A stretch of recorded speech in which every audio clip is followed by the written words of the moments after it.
We're got a lot to get through, so I hope you listen fast. We're going to skip the scripture. We're going to talk today about Africa, and this is part 2. We already looked at one section of Africa. Let's begin with Zambia. We finished with Kenya, Uganda. That was where we left it. Zambia. Vic and Wilma Eason were in Kenya, and Vic started feeling stirred that God wanted them to move on from Kenya. They actually, several times, were going to go to Nigeria, but each time they would get ready to go, civil unrest would break out. They would be rioting, and so they would delay. And so finally they decided to go to Lusaka, Zambia. We have a picture of when they were announced. This is in the tent. They were announced. That's Vic and Wilma. Wilma is in our church. Vic has gone on to be with the Lord. They were announced out of conference, arrived in Lusaka, Zambia, and Vic realized that he had left his Bible. He had forgotten to bring his Bible. He was, of course, never without a Bible, so they got a taxi to go find a Bible. And so one of the things I want you to understand, one of the miracles, and there are probably hundreds of stories like this, that in many places, when we send missionaries, they have to get a visa. You have to have a legal reason to be there. So this was true for Vic and Wilma. They were going there, but they did not have a visa. So Vic forgot his Bible. They get in a taxi to go look for one, and they saw a sign that said Biblica, books. And so pulled in there, and a man came out, and he explained he was looking for a Bible. And the man said, I will get you one. You come back tomorrow. And when they came back, he gave them a Bible. But the man that helped him, helped get him a Bible, was a man named John Chisha. And was already a Christian. I believe he was already pastoring, but was very, very helpful. Was able to help the Easons get a visa and help numbers of other workers in time to come in Zambia. The Easons spent 3 years in Zambia, and then they turned it over to Steve and Jeannie Bowman, who took over from them. Here is the conference that they were announced. The Easons were going to leave, and the plan was to go to Ivory Coast. The Bowmans were going to take the work in Zambia, and that is when Tom and Janice Payne, when they went to Kenya, they all went. They were announced on the same night.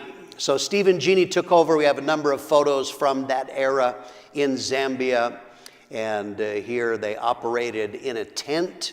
And operating in a tent, then they began building a compound. There's a wall, that's where the guards lived, and various things, but it was located originally, it was a tent. And so the Bowmans spent a number of years there. We had numbers of missionaries from the United States.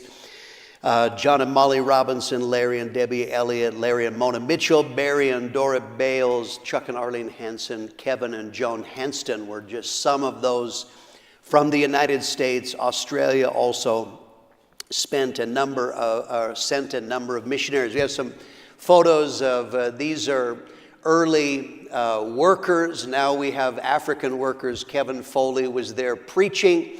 There are some of the Australian workers, some American missionaries, different ones that were laboring to build a work in Zambia. The Bowmans wound up turning the work over to Jeff and Maureen Day, and Jeff and Maureen Day wound up spending 12 and a half years there from that era. This photo is actually Jeff Day, Steve Bowman, and one of the African brothers there. And so the Days took over. Have some more photos from that era. This is George Carabasas, who wound up taking it over, doing a healing crusade. This was Jeff Day's task, was ultimately to train up workers to nationalize it. And so this is part of that process. And here then in time they built a building, and a great blessing, finally getting out of the tent after many years. That's the building that they built there. This is a conference. They began to plant churches. They began in the Bowman era, but the days carried that on.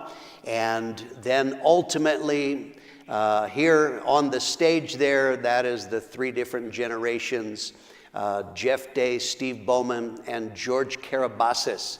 Here is a photo at conference. You can see the work that God is doing there. And then in the final photo, here is George and Irene Karabassis. They wound up taking over the leadership of all of the churches in Zambia. As of right now, 2023, December, we have 69 churches in Zambia. And they also have planted 13 other churches in 3 other countries, Malawi, the DRC, and in Angola. The next nation we're going to look at is Nigeria. The first church that was planted into Nigeria, one of the reasons I'm telling you stories, how do we get churches in these places? The first one came by a natural burden. Out of the church that is Walthamstow, Waltham Forest, they sent Fola and Mario Ediran. They went there because they were Nigerians, so they naturally had a burden for their home country, and they were the first ones that pioneered in Nigeria. But there's a lesson now we want to learn here, and that is that God uses negative circumstances to work His will. This is the amazing thing about God. Even when difficult or bad things happen, God can use that for His purposes. So now we have one work in Nigeria. The next 3 workers that went to Nigeria, they were all living in England. They were living in London, and they were all there illegally. They did not have visas to stay in the UK, and so they had gotten saved. They're now being discipled, but they're struggling because of a lack of paperwork, so they're not going to be able to stay. And so what do you have to do to fix that? In their case, their only option was they had to go back to Nigeria, and in order to resolve their immigration issues. And so this was true for 3 couples, Success and Penny Adeshida, Glenn and Kemi Botu, and Yomi and Kari Iketuyunu. All 3 of them went to Nigeria out of something negative. Think about it. It'd be like someone getting saved in our church, being discipled, feeling a call to ministry, but because of a legality, it's not possible for you to stay.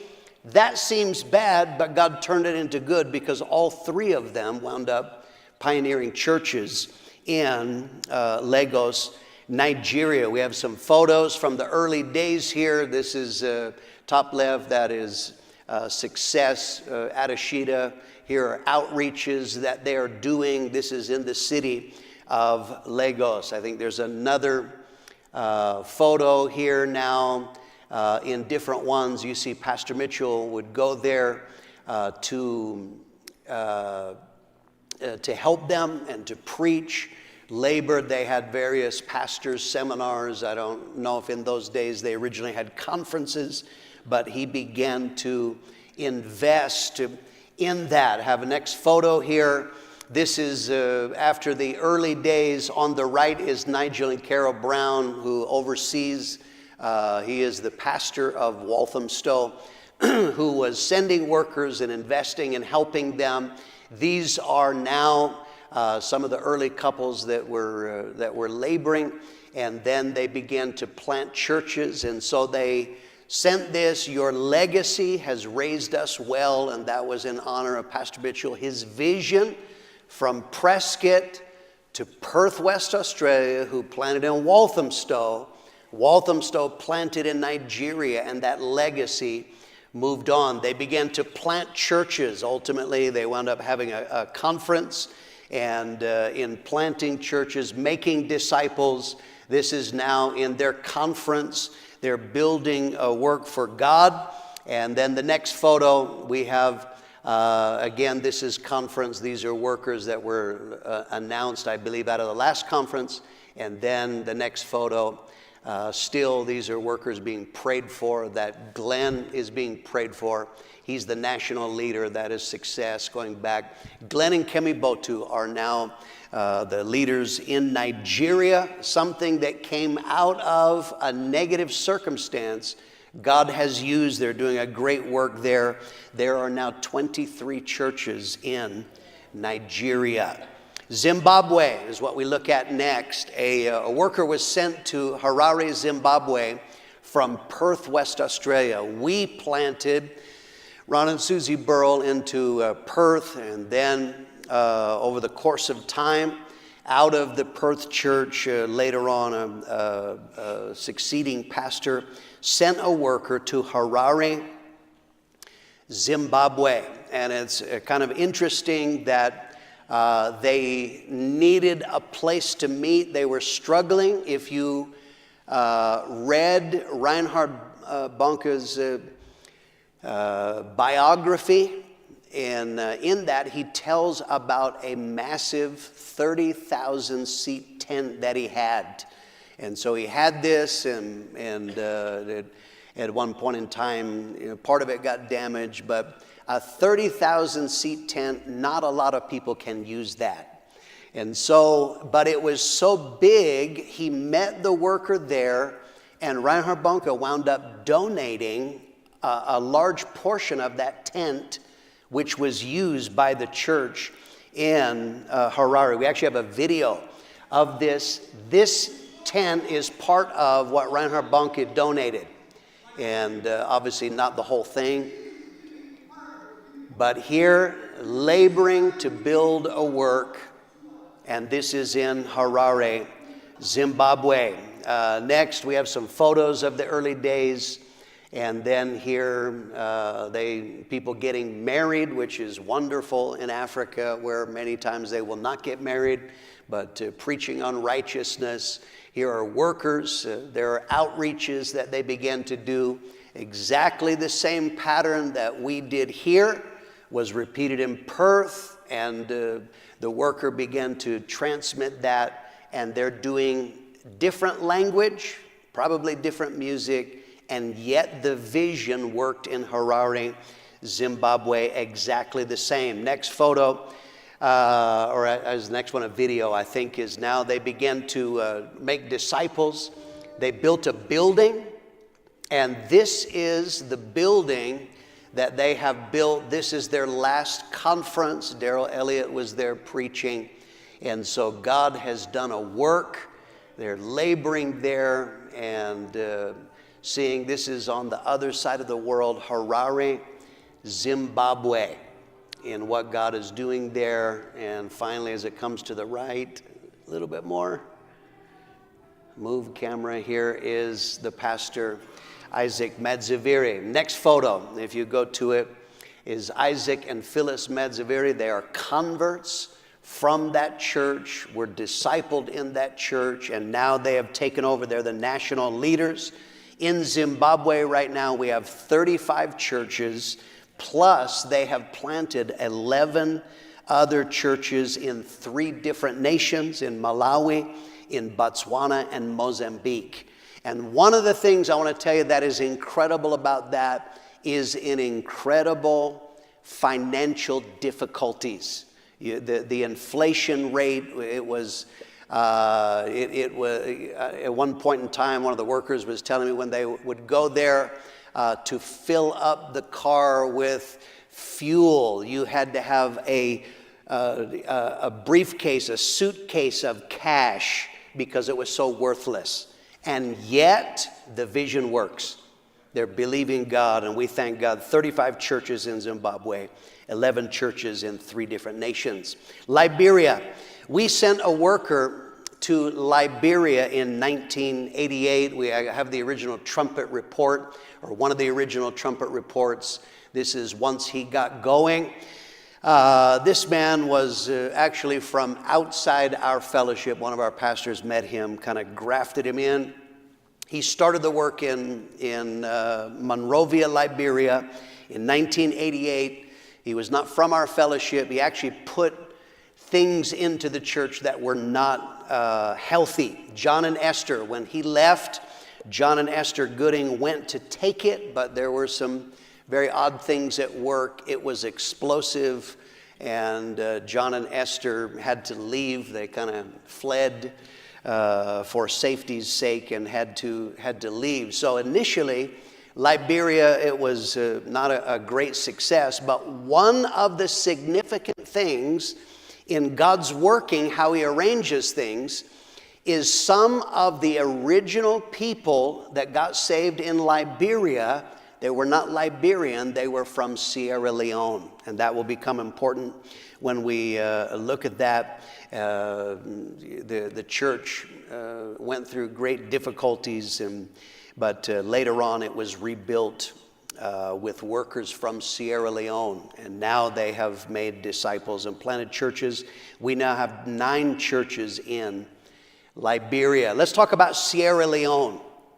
And this is a wonderful story. As I told you, people from Sierra Leone got saved in the church in Monrovia, Liberia. They were excited. This is often, remember in early lessons I told you, how do we get churches around the world? Often what happens, people get saved. Where they get saved is not where they're from. And a natural part when God works in their heart, they say, we want this in my home country or in my hometown.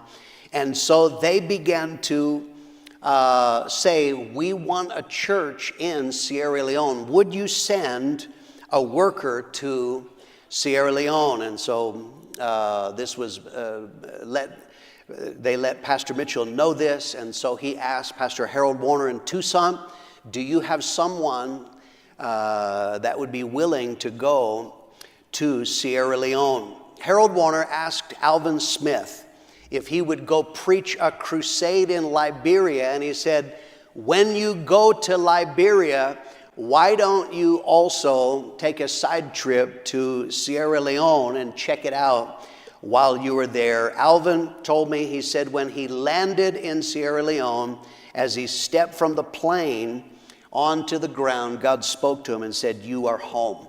And so in 1989, Alvin and Renee Smith were announced out of Tucson to go to Freetown, Sierra Leone.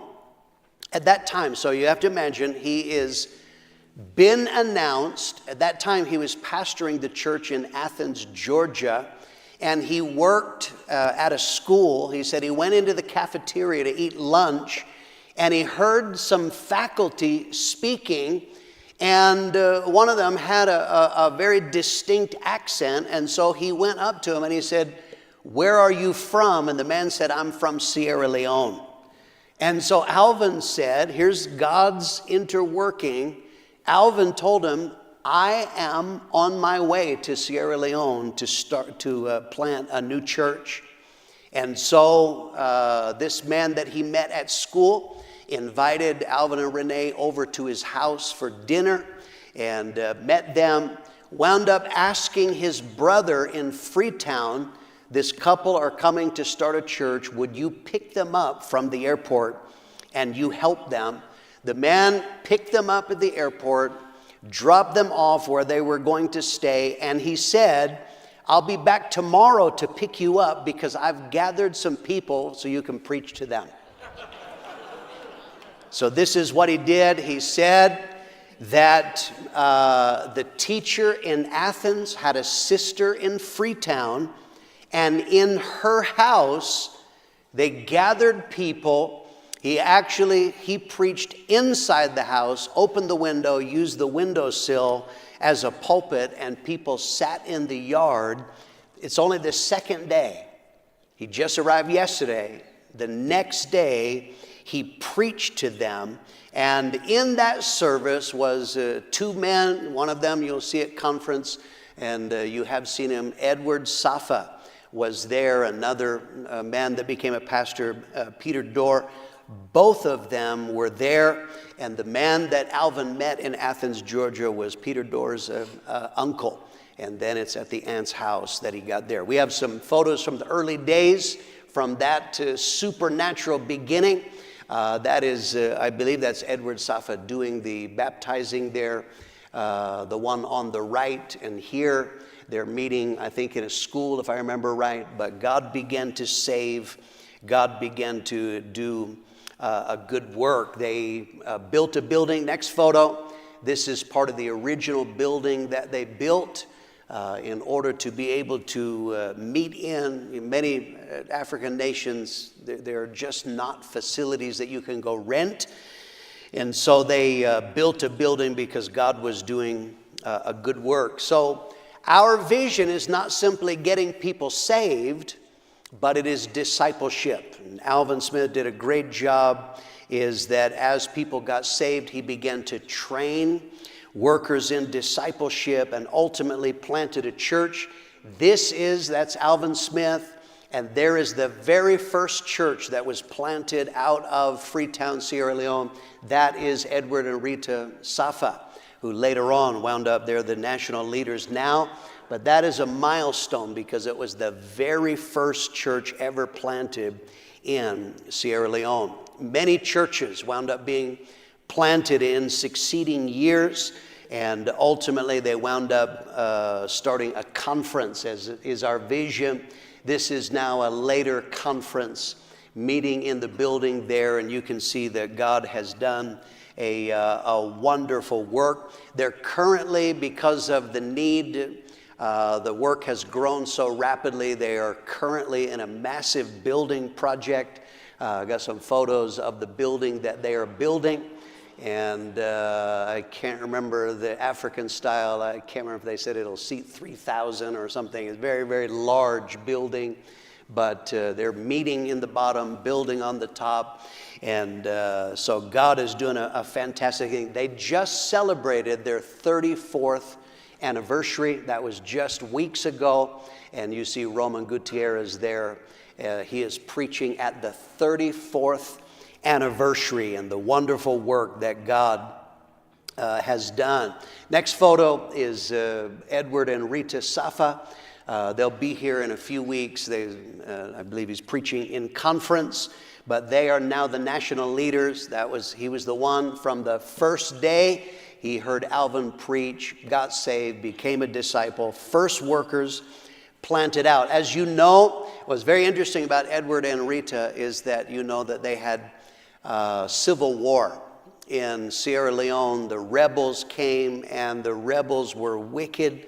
They would grab people. They have people in the church that their hands or their arms were cut off by the rebels if you didn't support them. But many people were executed.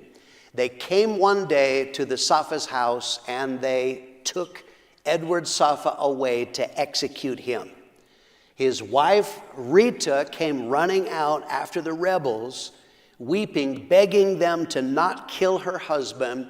She had saved and stashed away the equivalent of $6. And she offered the rebels $6 to not kill her husband, and they released Edward so he could go on and work for God. Gentlemen, always be nice to your wife. Yeah? Good thing she didn't say, take him. But that is a wonderful picture of redemption. Thank God. Sierra Leone is a gem in our fellowship. There are currently 120 churches in Sierra Leone, but they have also planted outside of Sierra Leone. There are 43 churches they've planted in 15 different nations: Liberia, Guinea, Senegal, Tanzania, Benin, Togo, Burkina Faso, Gabon, Congo, Brazzaville, Gambia, Guinea-Bissau, France, Brussels, Burundi, and Cameroon. We need to thank God for the work that he's done there.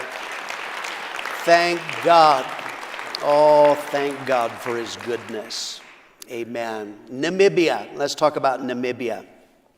And Stephen Shirley Anderson originally pioneered the work in Windhoek, Namibia. This is in southwest Africa, borders on South Africa. They were from Tucson. This is them in the early days, did a great work. Steve was in Russia. We've mentioned him in Russia. He was in Ukraine, but went to Windhoek, Namibia, and they were there for 4.5 years. We were in South Africa at the same time. They used to come to conference, did a very, very good job, but ultimately the Andersons, they would not renew his visa, and they had to leave. And so from the church in South London, they sent Peter Ajala. Peter and Emine Ajala took the church, and the moment that they took it over, God just gave them explosive growth. We have a picture of the first baptism. The very first baptism, they baptized 67 people because people were getting saved so rapidly. It began to grow to hundreds of people. Next photo here, these are some of the early days. There's an outreach in the middle. They're meeting in a school. And some of these in the bottom left, that is Peter and Emine Ajala. And God was doing wonderful things. Is there another photo? Let me see the next one. Go to the next photo. No, then go backwards there. Okay, so they could only stay there for 4 months. They didn't have a visa. God was saving people so much, but Namibia, used to be called Southwest Africa, is a German colony. And so the Lutheran Church, which is, its roots are in Germany, was very strong there. Now you had people who were raised in the Lutheran Church. They're not Christian, they just are cultural attenders, but now they got saved. And so waves began to be made. And so the Lutheran Church has pull, they have money, and they began to put pressure on officials, and so they would not renew. In spite of the great work that God was doing, the Ajalas could only stay there for 4 months, and they had to turn it over to Setson and Mary Ndingwapo. These are the workers who took over from them. He is Namibian, Mary is from England.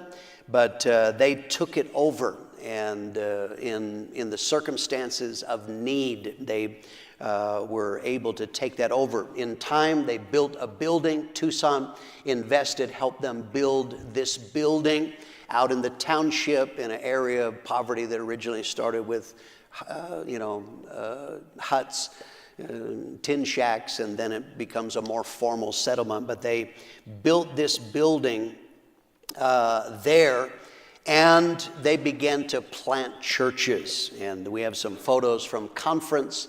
This is now probably would have been the last conference. Mike Webb was preaching at that conference, but they were these are workers that were announced out and that they were praying for them. I was just there in November 2023. Just have a photo that I took.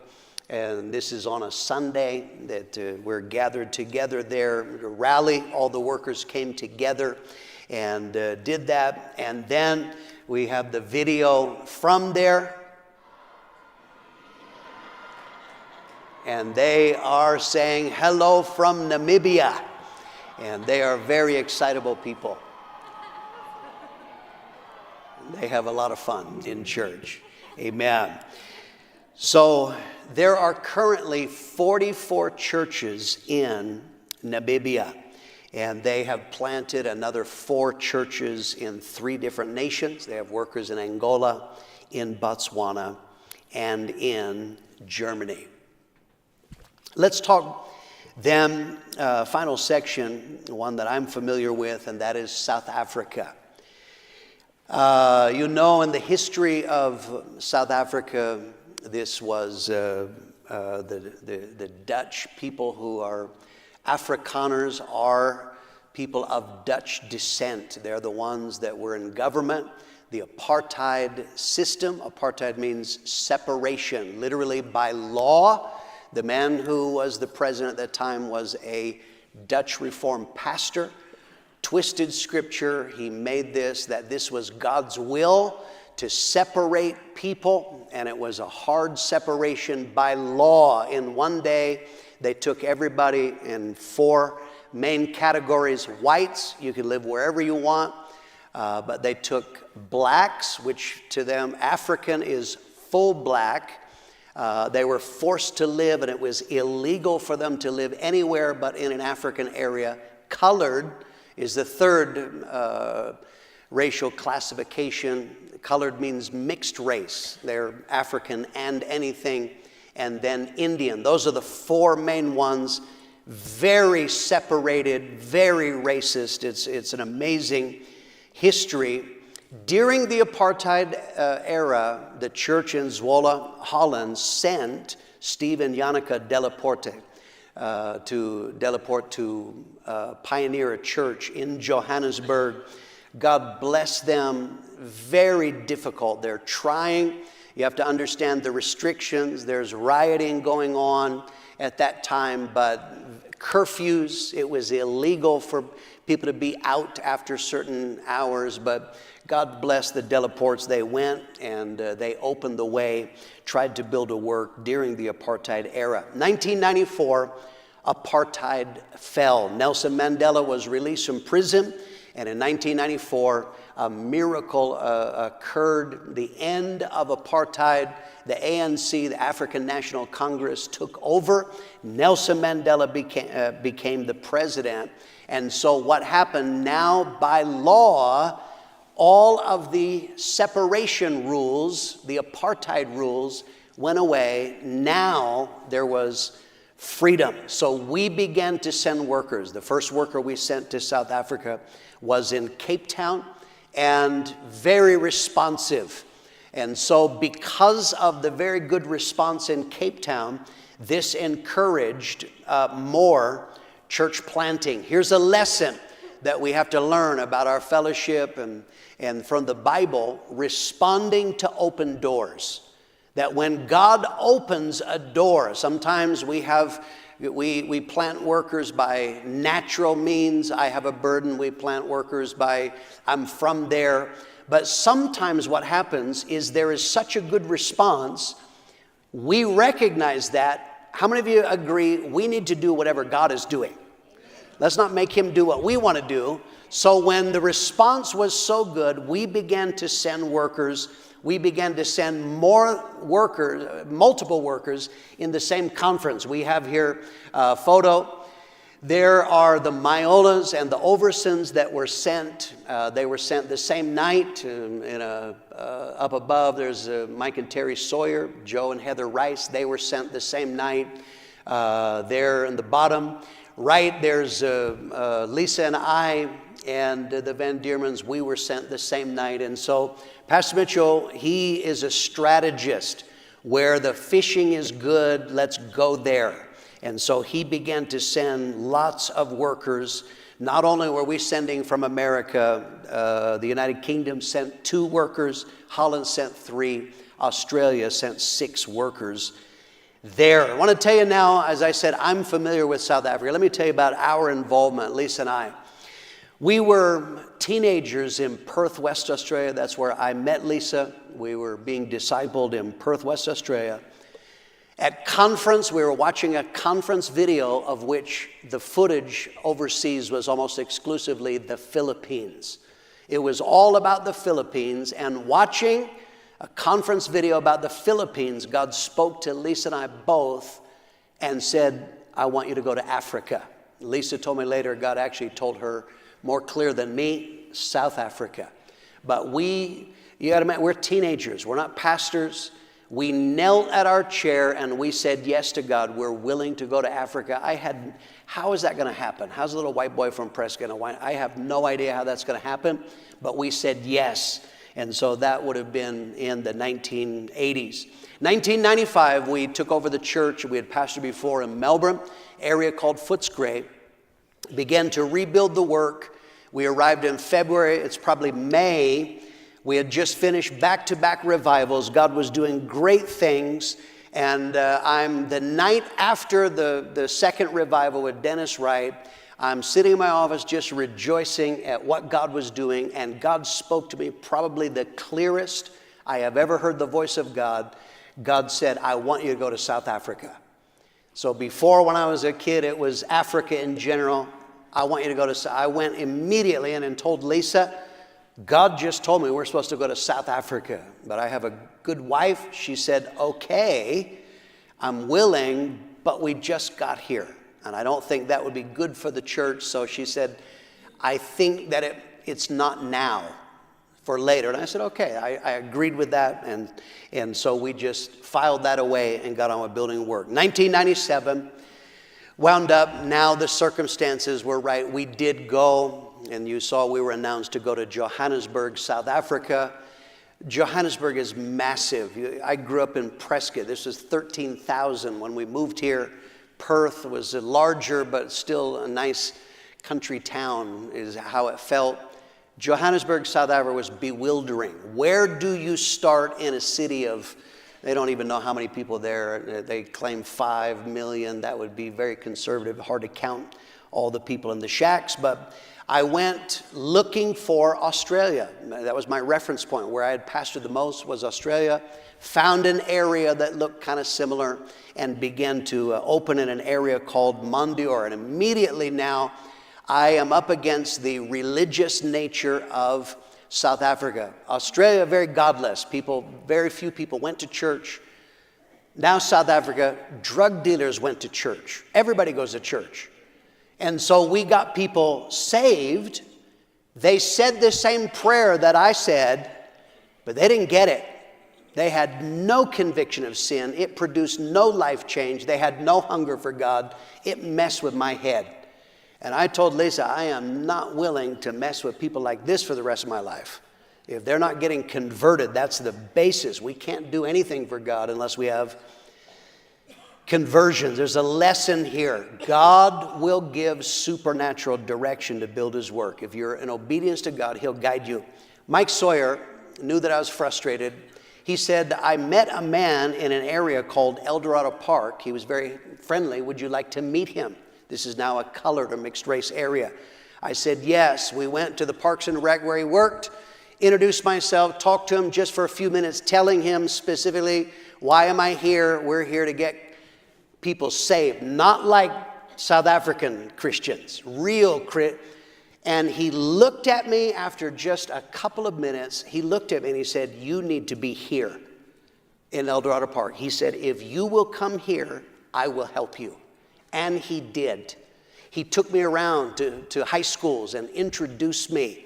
It was amazing. Now, what I didn't know about him, I don't know this man. He has introduced me. This is Pastor Mitchell. We would like to do Christian events and concerts and tell people about Jesus. What I don't know about him, he was a communist, atheist, terrorist. We went to the high school that during apartheid, he bombed it. The principal then was his science teacher when he bombed the school years before. He's telling her, we would like to do Christian event. She's looking at him and she asked me, she goes, how do you know this guy? Especially what I didn't know, he was a witch doctor. A Sangoma. I'm talking black magic, wicked. I have no idea. That's why she's asking, how do you know this guy? I'm like, God made me ignorant. And that was good because I probably wouldn't have had anything to do with him. We're driving down the road and a car pulled up. They're talking another language. I said, what do you want? He said, oh, they want the igniters for RPGs, rocket-propelled grenades. You know, in Prescott, we didn't use a lot of RPGs. And I said, what do they want them for? And he said, cash in transit robberies. If you shoot at a cash van, you'll knock it over on its side, and then that gives you time to get the doors open. I said, oh, okay. We had Stacy Dillard coming for a revival, and I thought this was going to be the answer. I got permission to do a great concert, and so our concert got rained out. The outreach, the revival, did not go well. But I had invited Paul the witch doctor, who I didn't know he was a witch doctor. I invited him and his girlfriend over to our house for dinner. And this was amazing. Do you remember the immense racism Still to this day, his friend will rattle off in Afrikaans exactly what he said. He said, "You're not going to believe it. A white guy had us over to his house." And when we're having over for dinner, I said, "Would any of your friends like to come to our house? We're going to show a film." And so he called his friends. We had 28 people in my living room.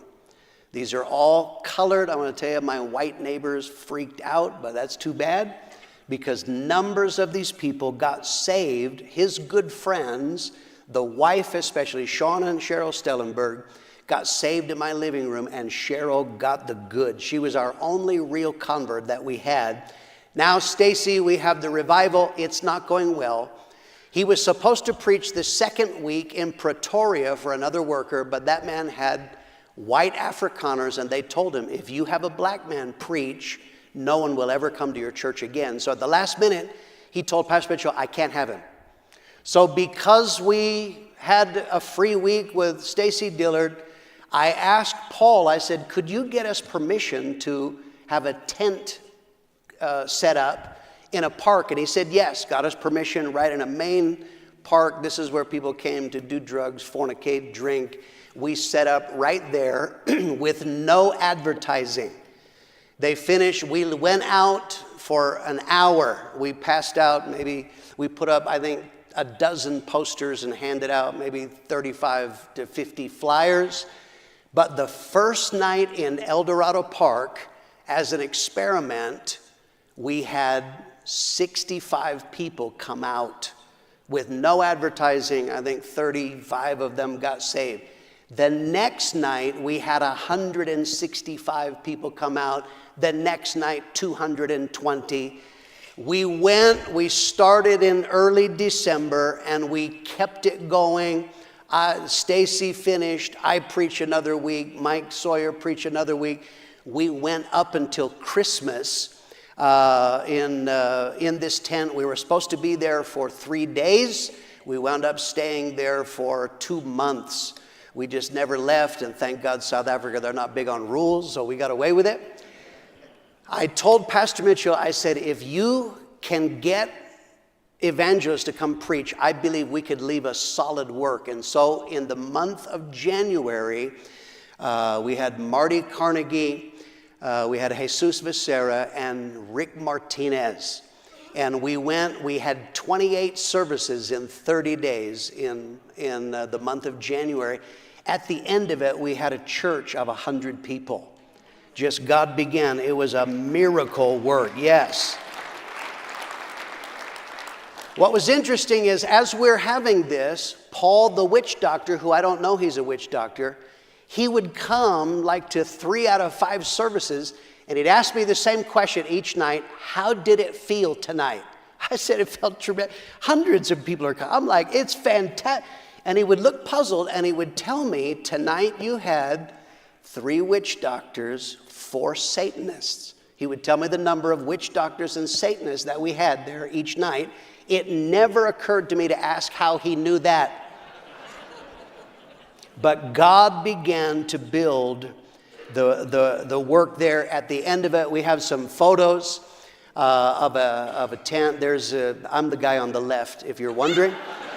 There's Stacy Dillard ministering in a tent, and there are no facilities. We had to buy a piece of land. The Prescott Church gave the money so we could buy a piece of land. We bought a tent and set it up. Next photo is the original tent that we had there, and we began to build a work for God. In the bottom right, I think this is a baptism we're about to have, and that was in a tent. The top left, then we built concrete walls or brick walls, but still kept a tent roof, and we were there for a number of years. There's a lesson I want to give you if you want to do the will of God. Some people are afraid. The lesson is God can protect people so they can do His will. We arrive in South Africa. The stories that were in the paper were incomprehensible in their violence. I can't even describe how bad the violence was. Helpful people would say, I would never live there. It's like a war zone. And I told them that's why I came here, so God would kill us. But we had to be there, and immediately helpful people are telling my wife, listen, you go in those areas, I'm telling you, they're going to rape you, kill you, they're going to kill your daughter. But Lisa is praying. She came sight unseen. She had never seen South Africa. She's praying one morning, and God spoke to her, Acts 18:10, for I'm with you, and no one will attack you to hurt you, for I have many people in this city. I want to tell you, we never lived in fear. You have to live with caution, but we never lived in fear in South Africa. Next photo I want to show you. This is a car that I have here, that little Honda Civic. They are on the opposite side of the road, so what you're looking, this side is the driver's side. We're on the freeway coming home from church one night, and a car pulled up next to us. What is the car? 4 feet away, and shot at me at my head, and the bullet bounced off the window. When I got home, you can see just a little mark on the glass there. I don't think that they make Honda Civics bulletproof. But God had told us to be there, and I said, if God wants us here, He's got to keep us safe. And I want to tell you, we went in the most wicked areas of crime and danger, and God helped us. Paul, we have some other photos I want to show you. Move on here. This is outreach. We began to outreach like crazy. There's Lisa witnessing. We had revivals. There's Paul Campbell, Mark Olson, Scott Lamb. Dad, we were outreaching, we're having revivals. God's doing wonderful things. We established prayer meetings. There is in the prayer room, Cheryl, that is the witch doctor's friend that got saved in our living room. Now is a pastor's wife. Sean and Cheryl, they pastor there in South Africa. We are building a work for God. Held the first rally. This is the very first rally gathering workers together. We rented a hall in a school, and Dad preached that, the very first one. When Dad saw the response and what God was doing so quickly, he said, we need to have a conference. Make sure we have a conference by next year.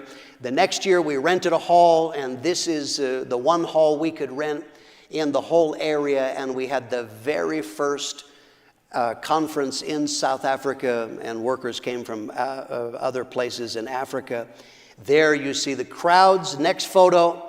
Here are some of the pastors. There's numbers of the missionaries and workers that were there from various places that we were laboring, and that is at the very first conference. A milestone. Next photo is we planted the very first worker out, and that was laying hands on them there. We began the church planting process exactly like we had learned in Prescott and in Perth, and God began doing it. It was so wonderful. We filled up that hall to capacity. There are no facilities, and Dad said, you need to build a building, have it ready by next year. This is in Africa. We had to build a Western-style building that would seat, I think, 1,200 people with a balcony, and it had to be done in 1 year. I almost lost my mind. I was definitely not a Christian for long periods of time in that process, but we got it done, and we got the building built. That is the building that you see there to the left is the balcony, totally Western standard building, and God helped us there. Next photo.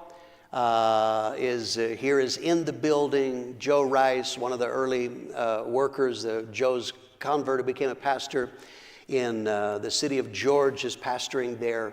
And there's Lisa and I and two of the first workers that we planted out from El Dorado Park. We stayed there for 7.5 years, and then we handed it off to the Polacos, Robert and Jackie Polaco. This is the changeover service in which we handed over to them. They were there for a time, and then they turned the work over to Ron and Kathy Bannett. Ron and Kathy labored in South Africa for 20 years and did a wonderful job there. Next photo, the 20th anniversary. There we are with Ron and Kathy, and we celebrated in 2017 the 20th anniversary, and God began to do great work. We have some photos from a conference that you can see. Next photo. This is the building that we built there, has a balcony. They expanded the mezzanine floor below, and there you see the conference runs 1,400, 1,500. Show the video, and here it has sound. The tone is good, but there we go.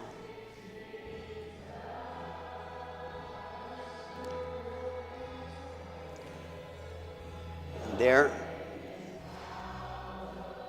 So that is the current one. Ron Bennett passed away in 2020 from COVID, and Jonathan and Rachel Heimberg stepped in quickly to take over there. Now the national leaders there. But I want to tell you, church planting is what we began in 2001, and that has continued.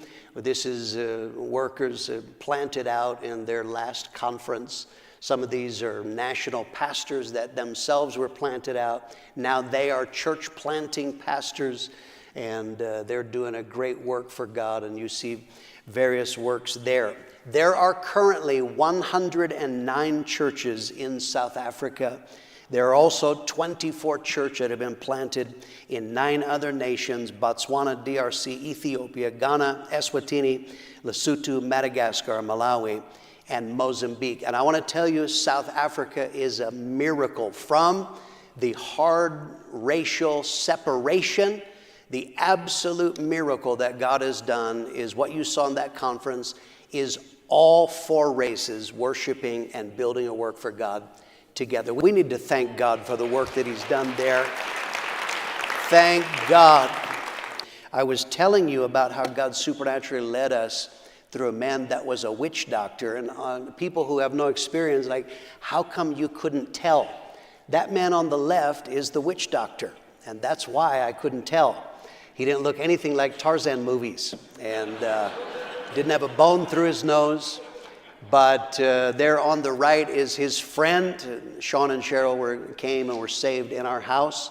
He brought them out, and I was describing to you how he would, night after night, tell me the number of witch doctors and Satanists that were there at the tent campaign, and I was telling you about God's protection. Paul Brander finally, after being open more than a year, Glenn Cluck revival was coming up. We took him out to dinner, witnessed to him, and he finally confessed that he was a witch doctor. And so when I got him home, I said, you have to make a choice. Paul, you're tormented, you don't sleep, and you're going to burn in hell. And we got home, and he pulled out all of his witchcraft paraphernalia, and I said, you have to choose. And there at his house, we pushed all of that aside. I led him in a sinner's prayer. He got saved, and I cast demons out of that man. And he lived for God for a time, had to ask him to leave. He wouldn't get married to his girlfriend, but now this is when he came back, was in the church. And when he came back, I was telling you about God's protection. The first time I saw him when he came back, he quoted to me Isaiah 54:17. He said, no weapon formed against you shall prosper. And I said, I know that, Paul. And he said, no, you don't understand. He said, we were trying to curse you. And he said, I would get together with other of the main witch doctors and Satanists in the area. We were trying to curse you one night. And we were through incantation. We were trying to get into your house. One of the other witch doctors had never been to my house, but described it. And he said, as we were trying to get into your house to curse you, he said there were men standing all around your house with arms length, and they would not let us in. He said, no weapon formed against you shall prosper. And that is the work that God did of protection for us. We thank God for that. Amen. Amen. You pray for him. His name is Paul Brander. He wound up moving away, lives in a smaller town, but he tells Sean, he says, we need a Potter's House church there in Springbok is where he lives now. He's a teacher at a university. And he says, if you'll send a work there to the Potter's House here, he says, I will help them. And I believe that he will. He was very, very helpful. He is why we have a work in El Dorado Park. Who could think up such a story? If you were wanting to plant a church, would you dream up, I know, I'll have a witch doctor help them. But that is how smart and powerful that God is. Thank God.